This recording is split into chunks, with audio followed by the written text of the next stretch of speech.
যদি আলুর রসের সঙ্গে এই মেডিকেল উপাদানটি মিশিয়ে সপ্তাহে 2 দিন রাত্রে মাখো, তবে তোমার মুখের যত পুরনো কালো দাগ, চোখ, সানট্যান, মেচে দাগ, পিগমেন্টেশন আর একটাও খুঁজে পাবে না।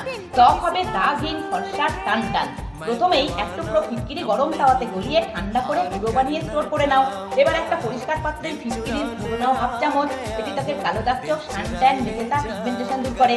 সঙ্গে দিয়ে দাও 4 ফোঁটা আমন্ড অয়েল, এটি ত্বক ময়েশ্চারাইজ করে নরম রাখে। দিয়ে দাও হাফ চামচ কস্তুরি হলুদ, যা ত্বকের ক্ষত সারিয়ে ত্বক উজ্জ্বল করে। দিয়ে দাও 1 চামচ বেসন, এটি ত্বকের ডেড সেল, ময়লা, ব্ল্যাকহেডস দূর করে ত্বক মসৃণ করে।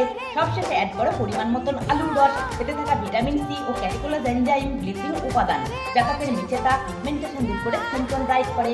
এবারে সমস্ত উপাদান ভালো করে মিশিয়ে ত্বক প্রথমে 1 চামচ টক দইয়ের সঙ্গে 1 চামচ মধু মিশিয়ে 2 মিনিট মাসাজ করো। তারপর এর উপরেই ফেসপ্যাক মিশিয়ে 15 মিনিট অপেক্ষা করো।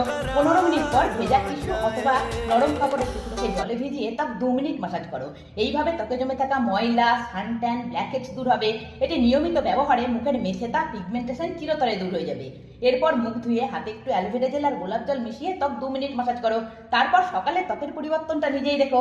ভিডিও ভালো লাগলে লাইক করে সঙ্গে থেকো। আবার দেখাবে, ভালো থেকো, টাটা।